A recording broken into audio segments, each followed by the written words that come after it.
The road splits here. Mama thinks we should go right because it's the right way.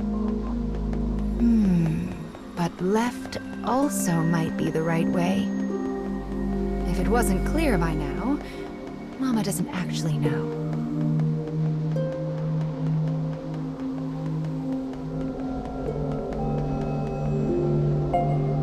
Oh, this weapon is...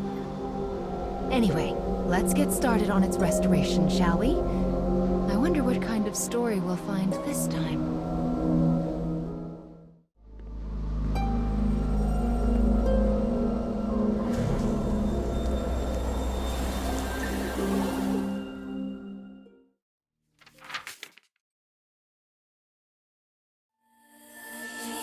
Once, two sisters with lovely ebon hair lived in a lush and verdant land. They hunted for food in the forest and did their best to each support the other.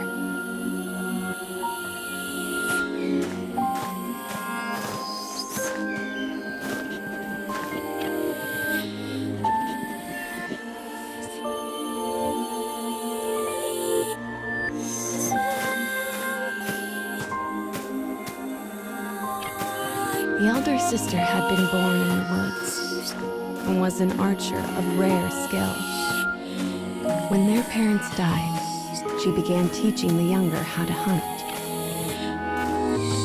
The younger looks up to her and wants so badly to test out her new skills. This thought fills the older sister with warmth as she follows after her sibling.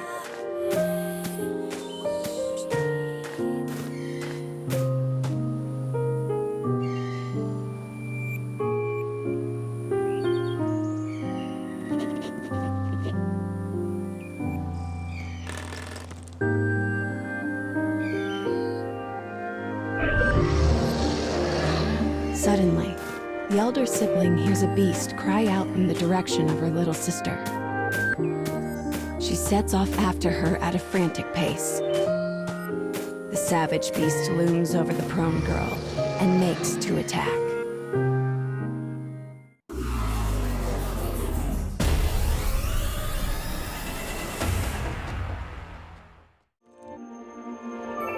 As an arrow penetrates the beast's tender flesh, it turns tail and flees. There was no way her little sister could have taken down the massive creature alone.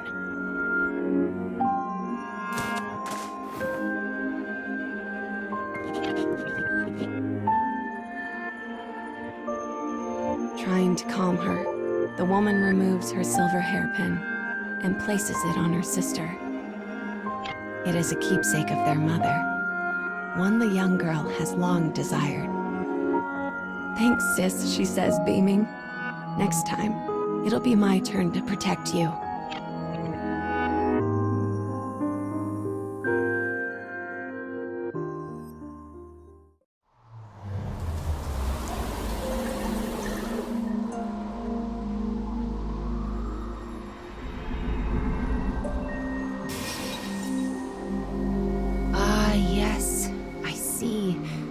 The story of this weapon is all about that woman. I feel like we've seen her somewhere before.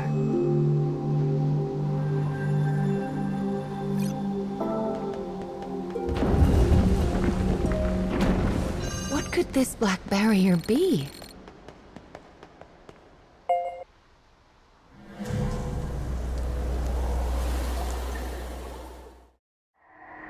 How can the enemy be acting outside of the scarecrows? Well, let's just square them away as best we can as we go forward, okay?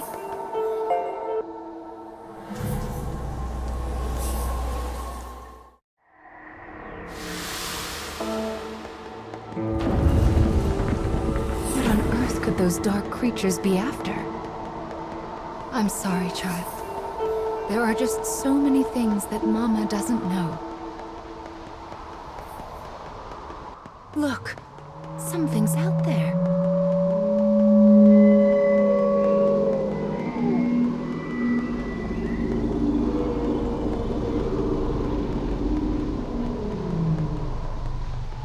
could it be? There are so many mysteries in the cage, aren't there? This second scarecrow will hold another part of the weapon's memory.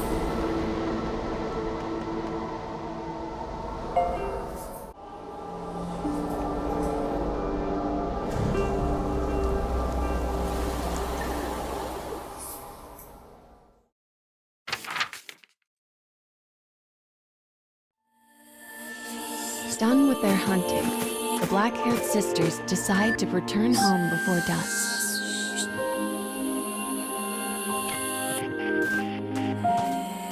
The younger has caught a small bunny, and the elder a large boar.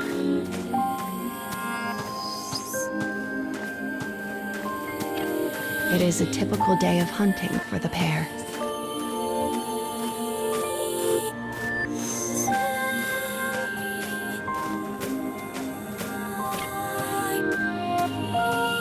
They only notice the disaster when they come to the hill that overlooks the town.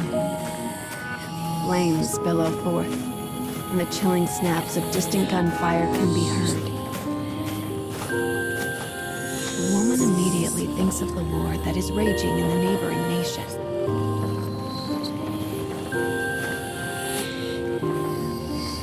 She tells her sister to stay put and goes to see what has happened for herself.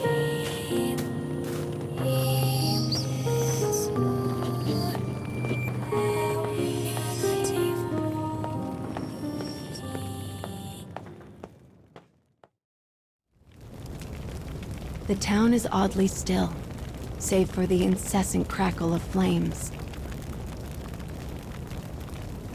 The woman gasps as she takes in the grisly sight before her. All she can see are bodies. Bodies. Bodies.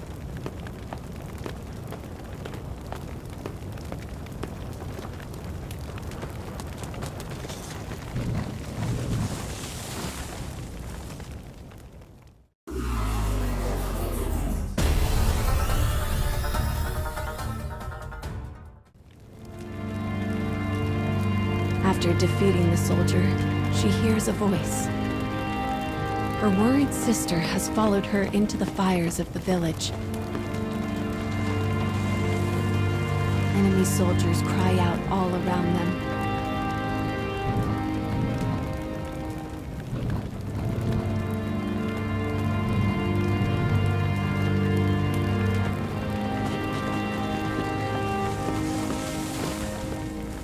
As the woman feared, the war from the nearby nation has finally found them.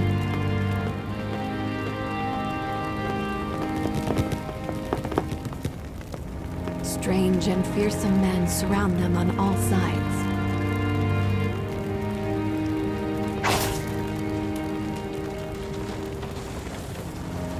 Impact, heat, pain. Her little sister screams. As the woman's consciousness flickers out, 2 words from a soldier reach her ears. Sort them.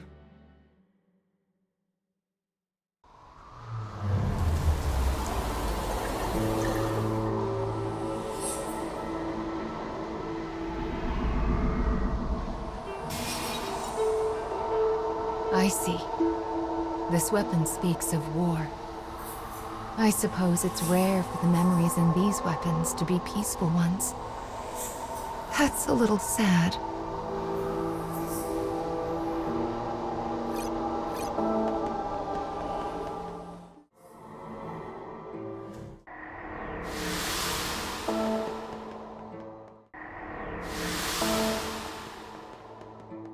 This room is a bit strange, isn't it? Can you see down there? There are so many paths going every which way. It's like a maze. I wonder where the other paths lead.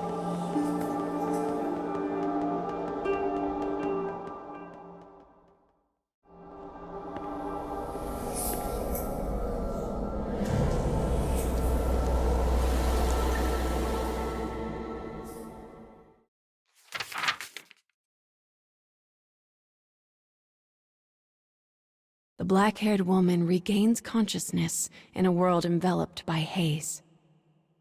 She hears a faint voice. It sounds similar to her little sister's voice, but also different, wrong. My sister. I have to save my sister. The woman's dim memories slowly become clear. The blow she'd taken, her sister screaming, the soldier's words.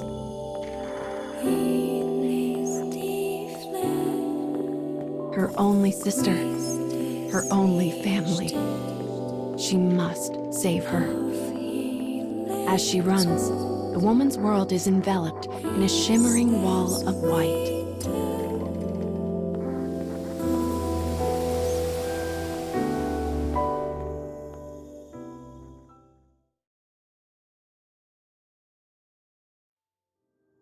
When the woman wakes anew, she is lying on the floor of an unfamiliar prison. Something is terribly wrong. She looks down at her body and stifles a gasp. One arm and one leg have been replaced by mechanical substitutes. And her black hair is now as white as snow. Where is my sister? She dashes off through the dim prison in search of her missing sibling.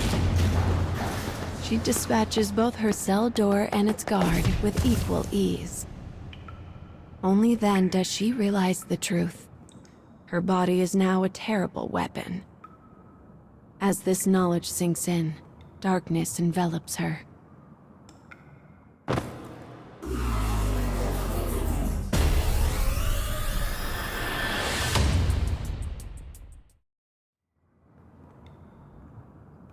When she interrogates the dying guard about her sister, he grins madly and says, "Our kingdom will invade all.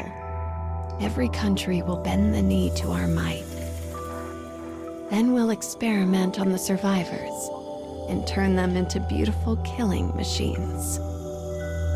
Oh yes, they will be sorted." With these final words, the soldier dies. The woman begins to run. Don't think about it. Don't think about it. Don't think about it. She repeats the mantra as she runs, praying that somehow her sister has escaped this fate.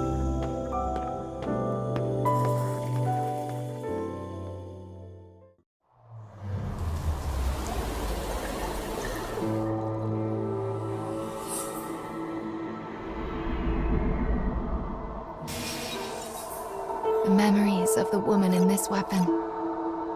She lost her arm and leg because of her dark past.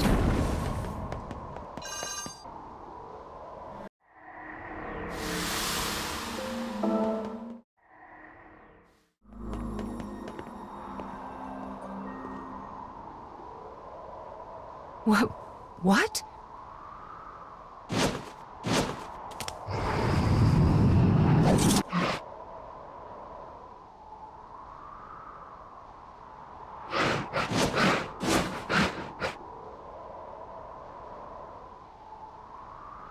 That was...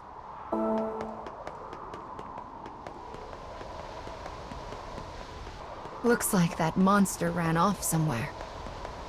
Anyway, the next memory we find will be the last for this part of the cage. We're almost there, child. Just keep going.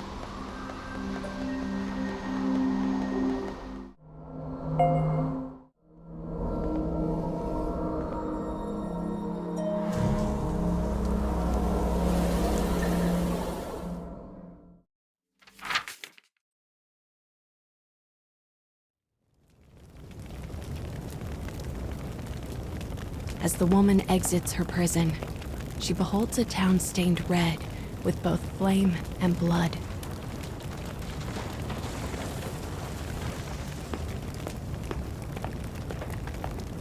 She is in a strange land, one she does not recognize. But she must find her sister.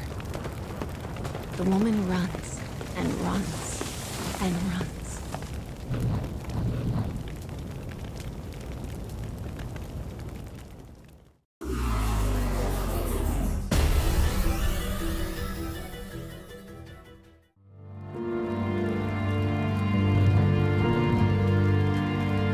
That's a child. Upon hearing the wail, she dashes toward the sound.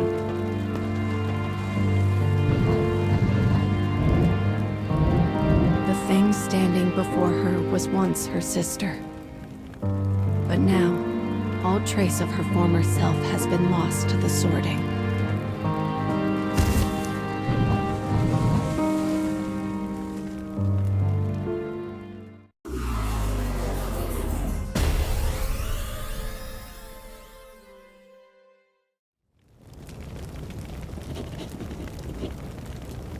Her transformed little sister trembles, as if trying to remember something.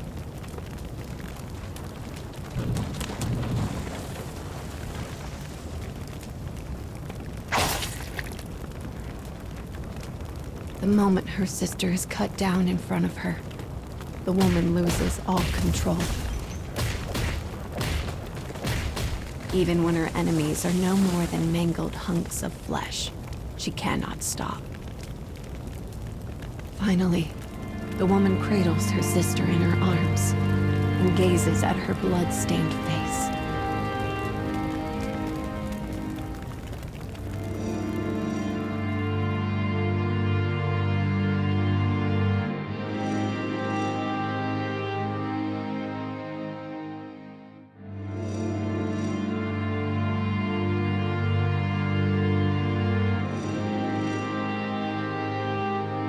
Their hair, once dark as night itself, was now pure white.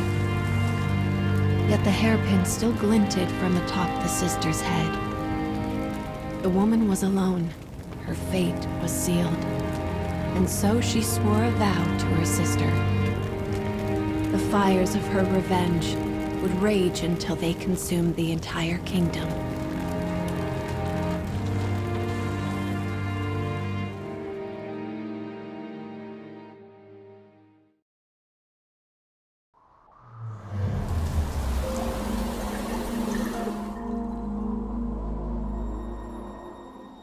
People need goals and hopes in order to live their lives. And for her, revenge was itself a form of hope.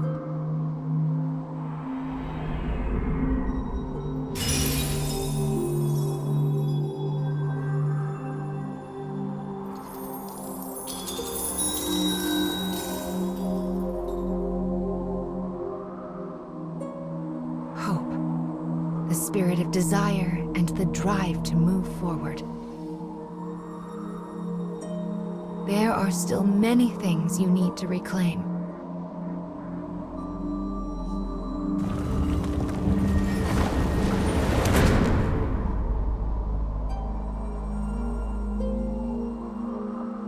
Come now. The next fragment is waiting for you.